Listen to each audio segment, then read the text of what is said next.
하나님의 말씀은 사도행전 22장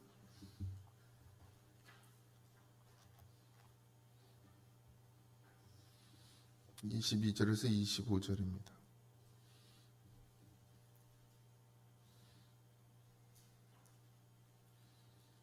사도행전 22장 22절에서 25절입니다. 다 찾으셨죠? 합독하겠습니다.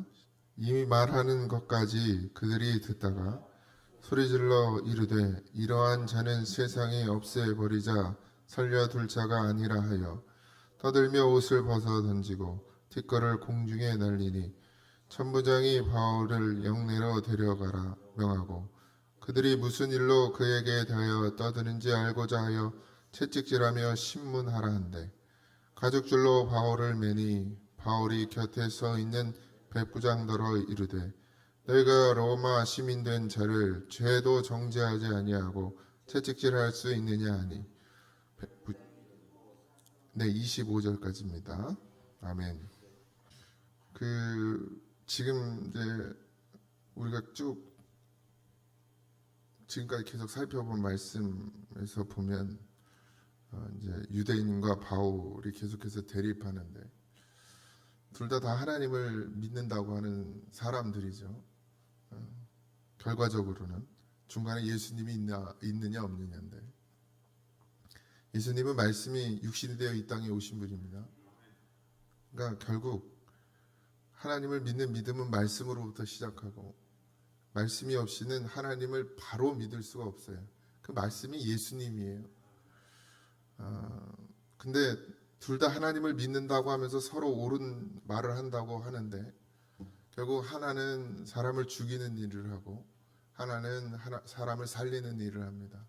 지금의 교회도 교회 안에도 여전히 우리는 분명히 예수님으로 시작을 했는데 어떤 사람은 예수님이라고 하고 하나님을 믿는다고 하면서 사람을 죽이는 일을 하고 또 어떤 누군가는 예수님을 말하며 사람을 살리는 일을 합니다. 목사도 다 바른 말씀을 전하는 게 아니에요. 저도 깨어있지 않으면 치우치게 되어 있어요. 항상 거기서 벗어날 수 있는 인간이 아무도 없습니다. 그래서 늘 어떻게 하든 하나님 말씀 중심으로 가려고 하고 그리고 말씀에서 벗어나는 것은 전하지 않으려고 하지만 사람이다 보니 늘 사람의 말이 섞일 때도 있고 내 생각이 들어갈 때도 있죠.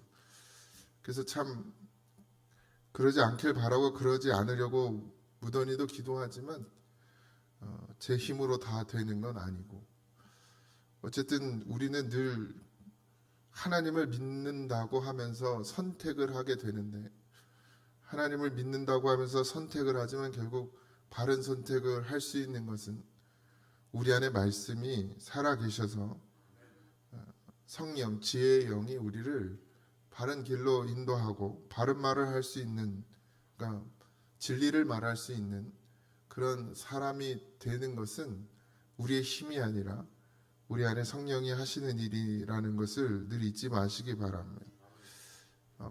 이 바울도 그렇게 늘 성령을 의지해서 지금까지 걸어왔고 사도행전의 대부분의 이야기가 바울의 이야기죠. 초대교회의 이야기인데 바울이 대부분을 차지하고 나머지 사도들은 그냥 조연이죠. 조연으로만 출연해요. 그들은 예루살렘에 거의 머물러 있었고요. 다른 사도들은 이제 이방인에게 복음을 전한 건 오로지 이 바울뿐이었기 때문에 물론 이제 다 복음을 전하다가 주를 위해 살다가 죽었지만 결국 이 대부분의 이 사도행전의 내용을 살펴보면 이제 바울의 이야기죠. 사도행전은 말 그대로 사도에 가는 길인데 복음으로 간다라는 것은 쉽지 않습니다. 그리고 늘 깨어있기라는 것은 더 쉽지 않아요. 근데 하나님께서는 우리를 사랑하셔서 늘 깨어있지 못한 우리임에도 불구하고 하나님께서는 늘 우리를 바른 길로 선한 길로 인도해 주시죠. 오늘도 유대인과 바울이 싸움이라고 하면 좀 그런데 싸움이 되겠어요? 혼자서 이 많은 사람들을 어찌 상대하겠습니까? 근데 바울은 오로지 복음만을 전합니다. 죽든 살든 여러분도 잘 분별하셔서 행동하셔야 돼요. 말해야 하고 이 복음만을 전한다는 게 쉬운 일은 아니고요. 그리고 어떤 상황 가운데서 지금 이런 지경에 놓였다는 거, 바울이 이제 잘못하면 돌 맞아 죽게 생긴 상황에서 뭐 여러 번 그런 고비를 겪어왔지만 사람을 설득하거나 사람을 이해시키려고 하지 않았습니다. 그냥 말씀을 전해요. 그리고 내가 어떻게 예수님을 만났는지에 대해서만 이야기하고, 그래서 왜 우리가 예수님을 믿어야 하는지, 왜 예수뿐이 없는 것인지를 그가 변명하죠. 바르게 설명하죠. 그거 외에는 다른 걸 하지 않습니다. 뭐 어쩌고 저쩌고 말할 필요도 없죠. 뭐 이유를 그러니까 핑계를 댈 이유도 없고, 피하려고 할 필요도 없고, 빠져나가라고 할 필요도 없고, 복음을 전하는 사람은 그냥 복음을 전하는 거예요. 욕을 하든 뭐 손가락질을 하든 어쩌고 저쩌고 떠들든 그냥 복음 전하는 사람은 복음을 전하면 됩니다. 자기 말할 이유가 없어요. 내가 정말 복음만 전했다 그러면 더 이상 말할 게 없어요. 그건 그래서 그런 게 아니고 이래서 그런 거고 저래서 그런 거고 이런 변명을 늘어놓을 이유가 없어요. 왜요? 내가 하나님 앞에 복음을 전했는데 그 복음에 무슨 변명이 필요하고 이유가 필요합니까? 그냥 전하라고 한 걸 전한 것 뿐이에요. 근데 뭐 그것 때문에 시험 들면 찾아가서 뭐 그게 아니고요 권사님, 그게 아니고요 집사님, 지금 목회들을 다 그렇게 하고 있거든요. 그렇게 할 이유가 없어요. 난 강대상에서 복음을 전한 거예요. 시험을 든 건 그 사람이고, 시험에 진짜 들려면 제대로 들어서 하나님 앞에 회개를 하든가. 근데 회개를 하진 않고 찔렸으면 회개를 하면 되는데 자기 찔렀다고 삐져가지고, 우리 교회 그렇다는 게 아니에요. 다른 교회 그렇다는. 지금 우리 교회는 잘 가고 있죠. 다른 물론 마음에 이제 담고 있는 사람이 있는지 모르겠어요. 하여튼 나한테 티를 안 내서 잘 몰라. 난 시험 들었다고 나한테 와서 전화한 사람도 없고, 뭐 누가 시험 들었다고 목사님 한번 가보세요 하는 사람도 없어서 잘 모르겠으나, 우리 교회는 물론 마음으로 삐진 사람이 있겠죠. 없겠어요. 그런데 지금 바깥의 교회들이 그런다는 거예요. 그 시험 들으면 또 목사님 돌려 찾아가요. 아유 그게 아니고, 그렇게 해서 설득이한테 나중에 울어. 미안하다, 잘못했다고. 내가 뭘 잘못했나 도대체, 복음을 전하는데. 물론 복음을 잘 안 전한 사람도 있겠죠. 자기 말한 목사도 있겠지. 그러니까 가서 비나 보지. 근데 정말 복음을 전했으면 그걸로 끝이죠. 그 사도 바울은 또 죽여라. 그래 난 복음만 전한다는. 근데 이 같은 하나님을 믿는데 도대체 왜 이런 싸움이 계속 일어나는지. 교회 안에서도 여전히 이런 싸움들이 계속 일어나고 있죠. 그러니까 누군가 하나는 예수님으로 하나님을 믿는 게 아니고 자기 의로 하나님을 믿는 거예요. 그러니까 분명히 갈라지죠. 그것도 하나님이 아시겠죠. 뭐 제가 그걸 심판할 수도 없습니다. 제가 뭐라 할 수도 없어요. 난 그냥 복음을 전할 뿐이지. 그러다 저도 제가 복음을 전하면서 때로는 또 제 말이 나올 때도 있겠죠. 그렇다면 정말 회개해야 될 문제지만, 복음을 전하기 위해서 말씀을 전한 것 뿐이면 그걸로 끝이죠. 근데 어쨌든 그렇게 대립하고 싸웁니다. 오늘 이제 더 이상은 못 듣겠다, 이런 표현을 이제 그들이 하죠. 이 말을 하는 것까지 그들이 듣다가 소리 질러 그냥 막 흥분을 한 거죠. 그리고 몇몇은 그냥 그 분위기에 휩쓸려서 끌려 보면 스데반이 죽을 때도 그랬고, 이렇게 돌 맞아 죽을 때 보면 이유도 모르고 던지는 사람도 있는 거야 또. 그리고 그냥 선동당해서, 우리 교회도 그러잖아요. 뭐 여기 가서 막 떠들어 대가지고 잘 알지도 못하는 사람도 그냥 그런 거야 이러면서 괜히 흥분시키고 그냥 갈라지게 만들고, 교회들이 그러는 것처럼. 그래서 이제 막 소리를 지르죠. 더 이상 못 듣겠다고. 그러면서 이제 이러한 자를 세상에 없애버리자 살려둘 자가 아니라, 이렇게 말합니다. 자기들이 듣기 싫은 소리를 하니까, 자기들이 원하지 않는 소리를 하니까 결국 없애버리자 하고, 떠들어 옷을 벗어 던지고 티끌을, 그러니까 옷을 벗어 던졌다는 건 이제 돌 던질 준비를 했다는 거예요. 그들이 예전에 입었던 옷은 일할 때는 상당히 불편한 옷이, 나 어떻게 생겼는지 알면 하여튼 뭐 우리나라 조선시대 한복같이 생겼는지. 그래서 뭔가를 하려고 할 때는 겉옷을 벗어야 되는, 그래서 이제 겉옷을 벗었다는 건 이제 죽일 준비를 하고 있다라는, 티끌을 하늘에 날렸다 이런 것은 뭐 물론 여러 사람이 움직이다 보니까 그럴 수도 있지만 이제 너무 흥분하는 것을 표현하기도 하는 그런 부분입니다. 그리고서는 그렇게 하니까 이제 천부장은 아직 누구의 편도 아니지만 이제 바울을 영내로 데려가서 이제 신문을 하려고 채찍을 대려고 합니다. 그때 이제 바울이 이제서야 이 이야기를 하여 로마 시민된 자를 죄도 정죄하지 않고 죄도 정하지 않고, 그러니까 뭔가를 무슨 죄인지를 분명히 하지 않고 심판하지 않고서 채찍질을 할 수 있느냐. 그러니까 이게 로마 시민의 특권이죠.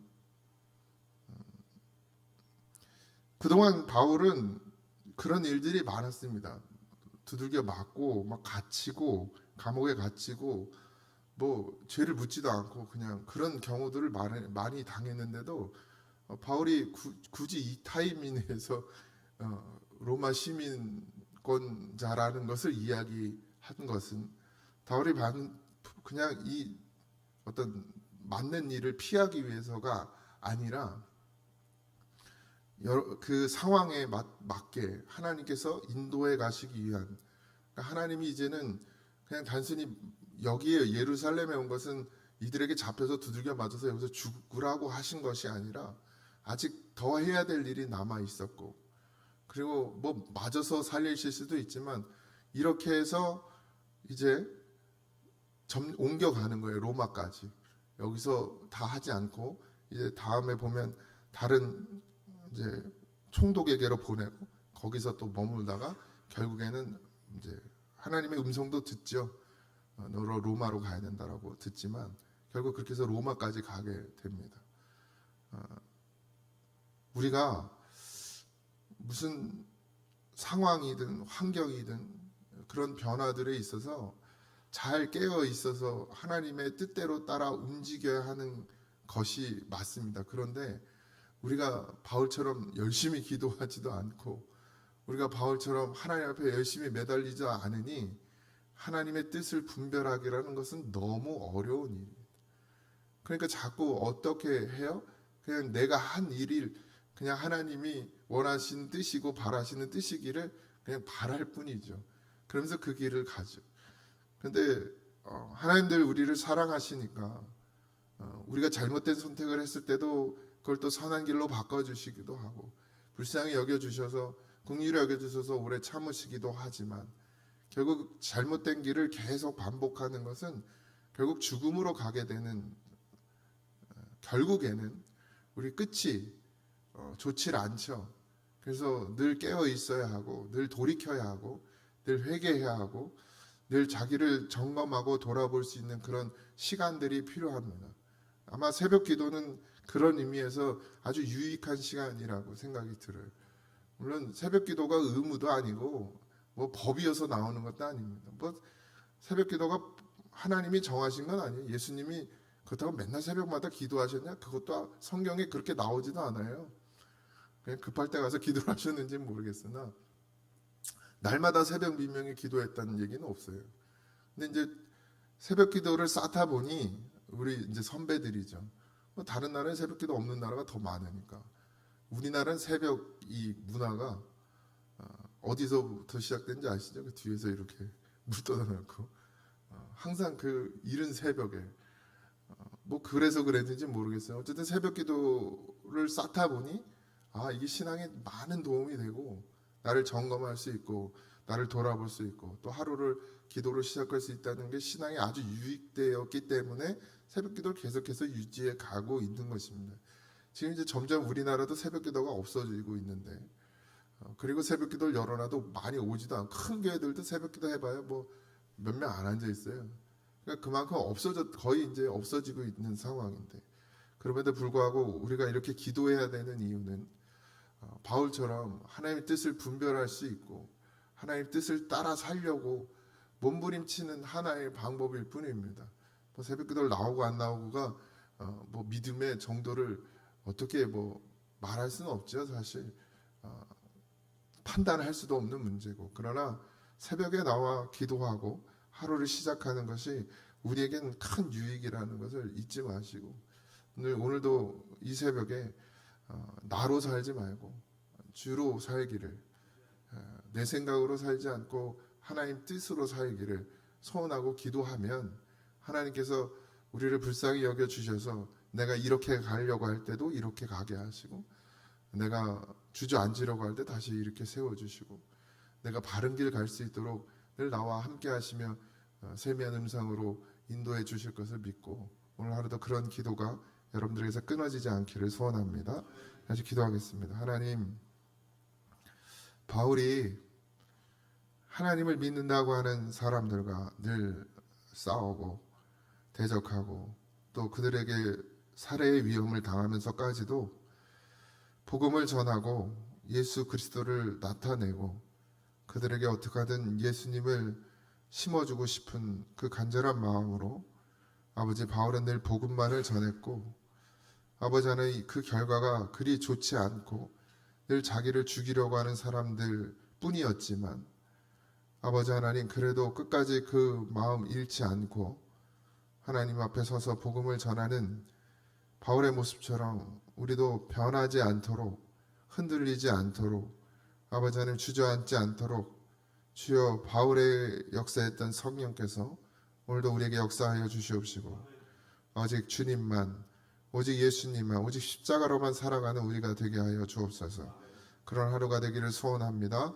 하나님께서 동행하시고 인도하여 주옵소서. 모든 것 감사하며 예수님의 이름으로 기도하옵나이다. 아멘. 하늘에 계신 우리 아버지여, 이름이 거룩히 여김을 받으시오며 나라의 임하옵시며 뜻이 하늘에서 이루어진 것 같이 땅에서도 이루어지이다. 오늘날 우리에게 일용할 양식을 주옵시고 우리가 우리에게 죄진 자를 사하여 준 것 같이 우리 죄를 사하여 주옵시고 우리를 시험에 들게 하지 마옵시고 다만 악에서 구하옵소서. 그의 나라와 권세와 영광이 아버지께 영원히 있사옵나이다. 아멘.